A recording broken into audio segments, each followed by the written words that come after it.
In today's video, we're crafting 6 Christmas decorations with Dollar Tree staples. We've got elegant and practical pieces, and at the end, a 5-minute throwback that'll make you feel like a kid again. I'm Melissa, and this is CraftCrumbs. Thank you for joining me. We absolutely have to start off with Dollar Tree crates. I'll also use 1.5 of these long bamboo sticks that I picked up on Amazon. Any products that are not from the Dollar Tree, I'll link down below for you should you want to check them out. I'm going to use antiquing wax to cover up just a small portion of the front of each one of these crates. Now, I made a boo-boo here. I meant to paint over the first 2 slats on one of the crates and 2 bottom slats on the other. So one of these crates is wrong, and I will catch the mistake and fix it a little later. Anywhere I don't have the antiquing wax is going to get painted black.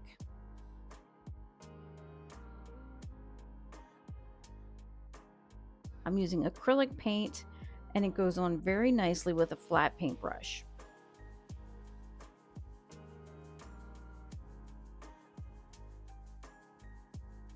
Here's where I caught my mistake and covered that top slat with more antiquing wax. This will allow me to paint that bottom slat in black, and you'll see why I need it like this in just a minute.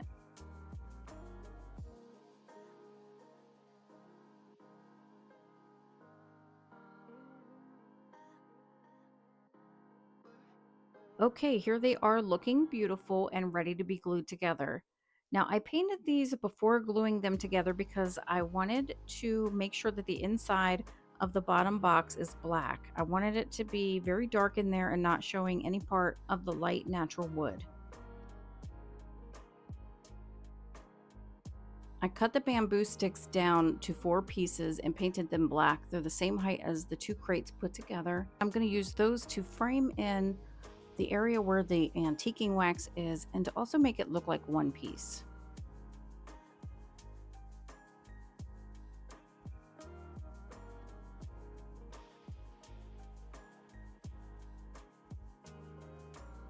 I'm giving it some feet with Dollar Tree wood beads, and then I'll set this entire piece aside for about 15 minutes to start drying. Meanwhile, I'll work on the accent pieces for the front of the crates.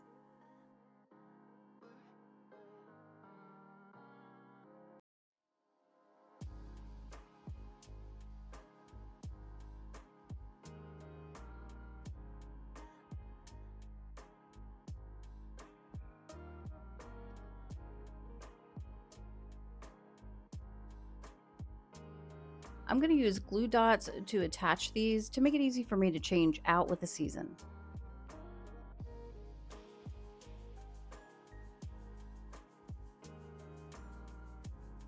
Now it's time to fill it up with something pretty.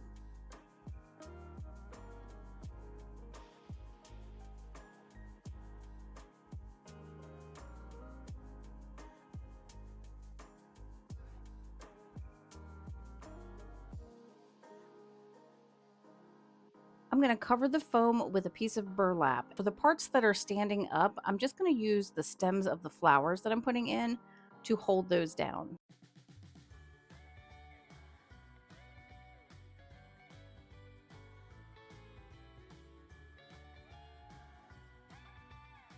I'm using one of Dollar Tree's $3 flower bundles to fill this planter up. It had 5 of the poinsettia heads, and I'm using all 5 in this planter.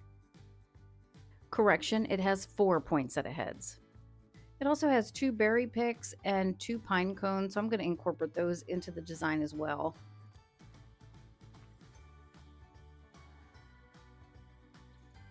It needed something more, but this red ribbon was not it. I went into my stash and pulled out this pack of off-whites, like cream-colored bows that I picked up on clearance at Michael's earlier this year, and it fit perfectly on the project.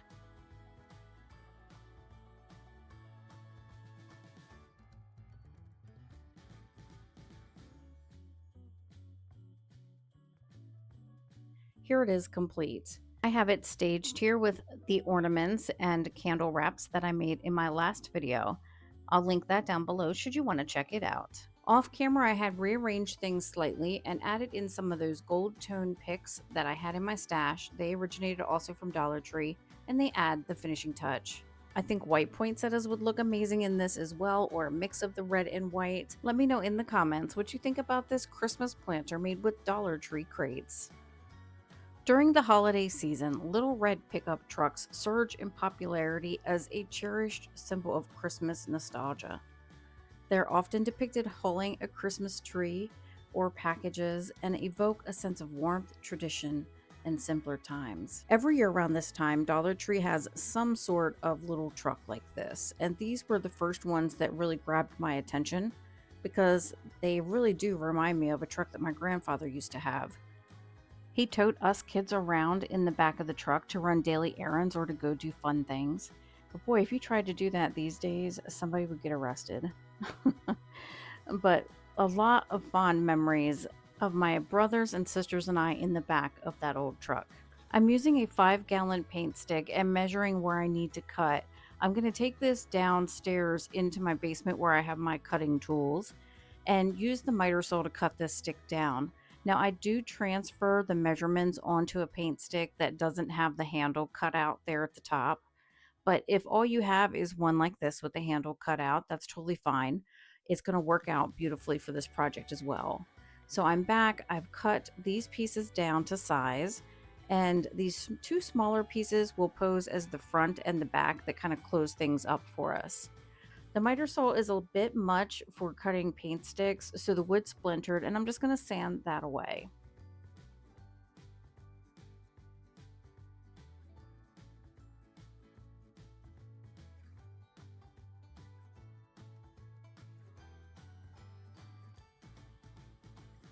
I'm using a few 2-ounce paint bottles just to hold this up for a few minutes while it dries.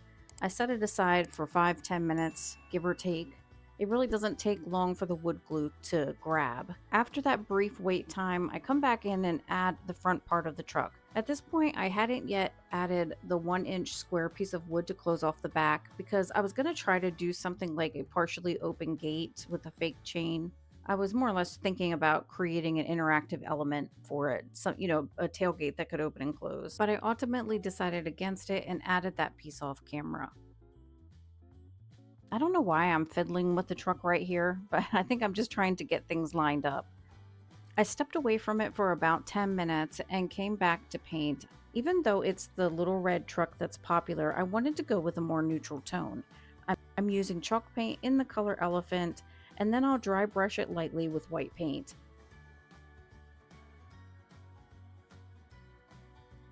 I'm using a wool brush to get a simple and complete application. Adding those few spritz of water to the paint definitely made it more movable. I used a smaller paintbrush to go into the nook and crannies so I didn't have any unpainted areas. You might be wondering why I made the truck so slim, and that's simply because I'm looking for a place to put greeting cards as they arrive. So year after year, I have taped them to the wall, attached them to a garland.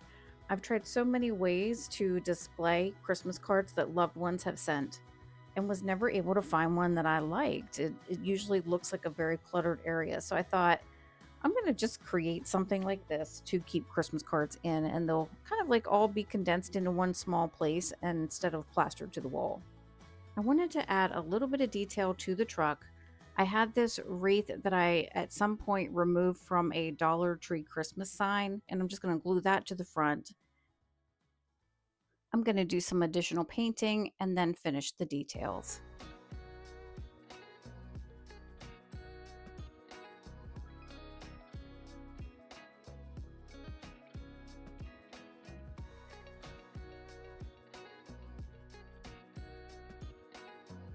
I bought these stickers from Hobby Lobby last year, and let me tell you, they are super sticky.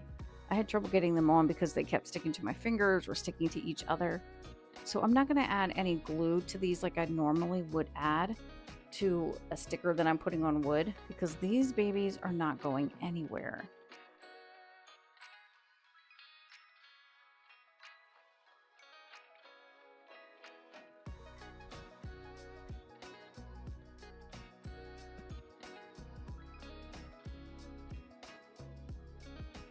I'm piecing this one strand together because when I was wrestling with it, I tore it. And the little lights keep flipping over in the wrong direction, so it was a bit time consuming to put these on, but very much worth it in the end.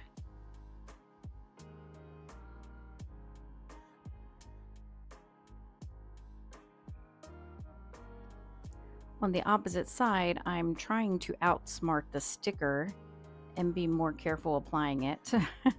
But, there should be a warning on these saying you may not be able to outsmart the sticker.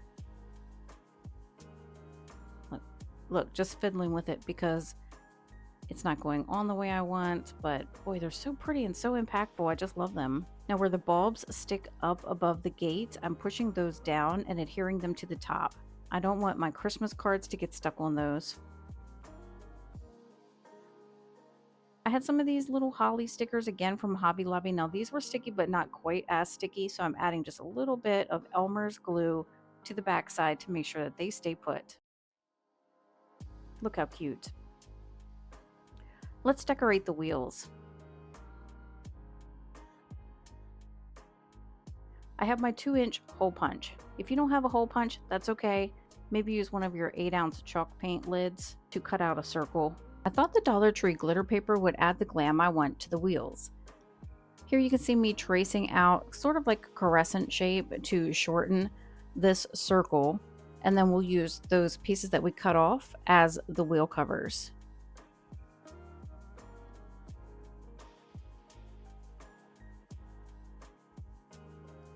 I'm going to use Aleene's tacky glue to attach the paper to the wheels. I realized that applying the glue directly to the inside of the wheel was a bit too much glue, so this time I'm just putting a little dot of it on the paintbrush, and then I will apply it to the wheel before adding the paper.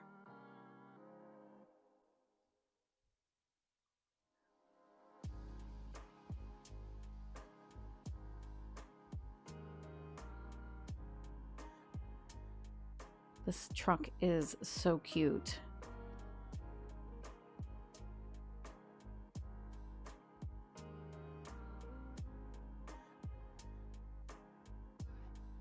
Right there at the top where you can see the wheel looks a little wet, that's just because I took a baby wipe over it to remove the excess glue. And I'm clamping it down with some of my little clamps because those little corners wanted to peel up before it was dry.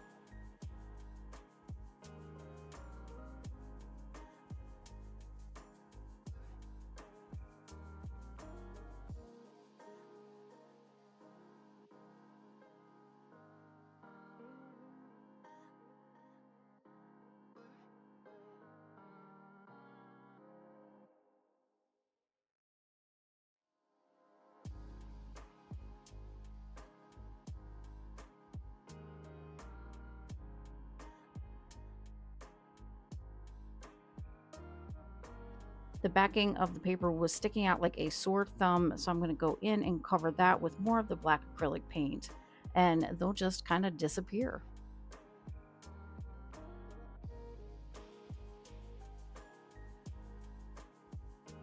Maisie visited me and told me that the truck needs a headlight, so there shall be headlights.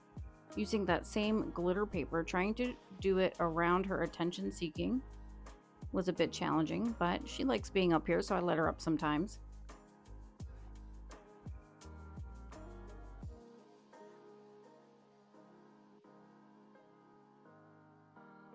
She usually comes up when I've been here too long. And why not a little handle? I did use the same paper to add a license plate and a handle to the back of the truck, but for some reason didn't take a picture of that to show you. And here it is complete. Even with all of the mini dry time sessions between each step, I was still able to complete this project in about an hour and 15 minutes, and now I'll have a place to put Christmas cards year after year. I was excited to see these acrylic reindeer back in stock at Dollar Tree this year and grabbed 2 of them for this project. I'm mainly going to focus on this one reindeer. Now this is my ugly little spray paint board when I have something to spray paint that's small. The gold metallic paint dried very quickly, and now I'm going to come back in with a little bit of metallic silver rub and buff to sort of give this a gold silver hybrid tone. I'm using a paintbrush and my fingers to blend the silver in with the gold.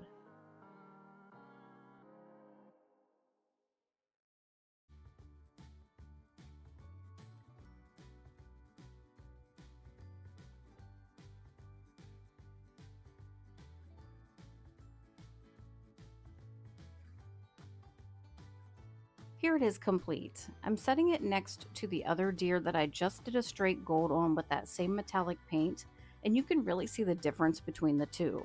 You'll want to seal this because I noticed that right back there on the joint on the back leg, some of the paint had scuffed off. So I'll go back in and touch that up with more rub and buff and then seal it with a top coat.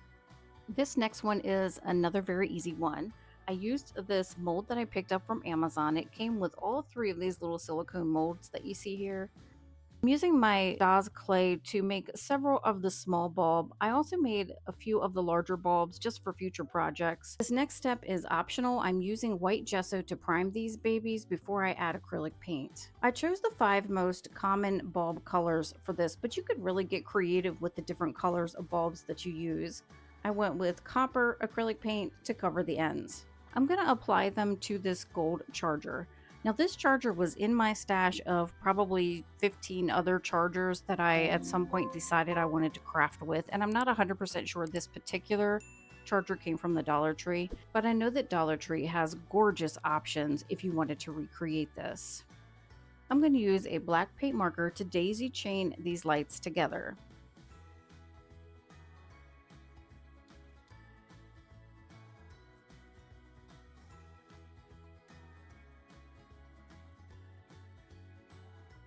Using the same paint marker, I'm going to color every other one of these faux beads around the outer edge of the charger.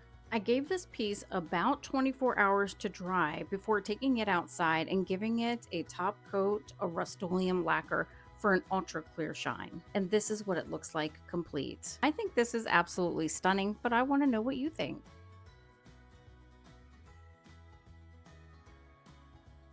I'm going to use Dollar Tree greeting cards to create the next 2 projects, and I fell in love with this black card that says Merry Christmas. I just love the contrast and the simplicity of it. While I was there, I picked up a few of these 5x7 faux wood picture frames. The first step is fairly easy. I'm just cutting the card down to go inside the frame, and then I reassemble the frame. I'm going to add some greenery to create a swag at the bottom because there's quite a bit of a space there at the bottom of the Merry Christmas statement. So I'm just going to glue this on. This is kind of like a flat. It has no definition to it. It's just a flat pine. I'm going to spend just a few minutes building up this swag.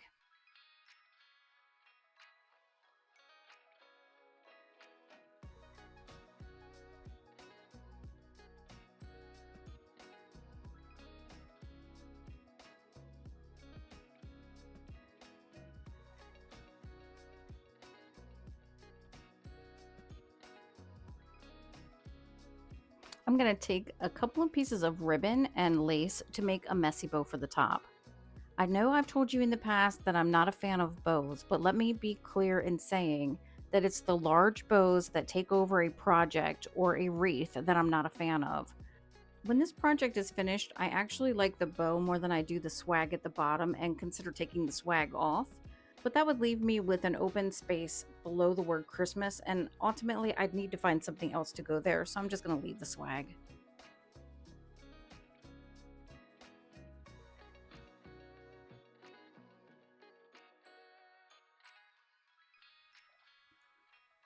I surprised myself because I only fooled with the bow for about 30 seconds before moving on when I typically fool with things for a period of time.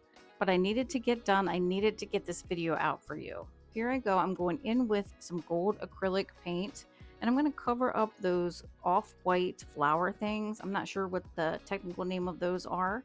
This will help keep those little balls in place, I hope, so they don't fall off, and also give it more of a festive feel. I'm going to tip the ends of the greenery with that same gold paint and then lightly brush over the berries. And then this project is done. So sorry about the reflection of my ring light above. Hopefully it's not too off-putting.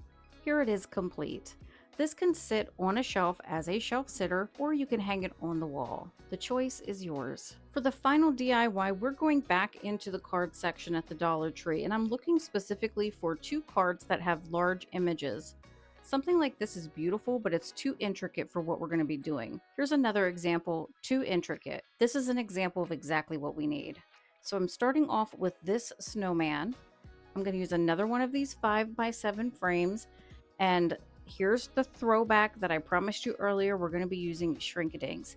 I used these in a previous video to make a charm for a summer project, I believe, and received so many positive comments. People were super excited about it. And I received some requests for more Shrinkadink projects. So here we go. I'm going to tape the card to the Shrinkadinks, and you want to make sure that the top of the card where you're going to be punching your hole for the ornament is at the top. Use a tape like masking or painter's tape that will release easily when we're done.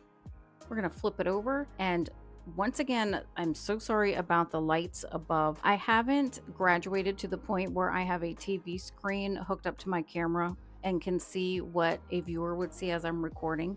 So my apologies. I will get there one day and I'll get that equipment. I appreciate you bearing with me on that. This project is a lot of fun. I used my paint markers to color in the image using, of course, the card as a guide. I removed the card. I'm going to fussy cut out the snowman, and then I'll punch a hole in the top of the Santa's hat to use it as an ornament later. If you're unfamiliar with Shrinkadinks, it does just that. It shrinks whatever you put on that very thin paper down to a quarter of the size. All of the size that it loses, it builds up in girth. So after about a 1 to 3 minute stay in the oven, it comes out a more substantial piece. You want to make sure you punch that hole before you stick it into the oven, otherwise it may just absolutely close up when it shrinks. I'm going to go back to the original card that started it all and fussy cut the snowman out of it.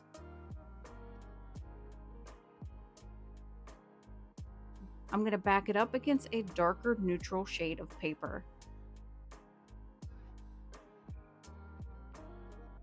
Just like this.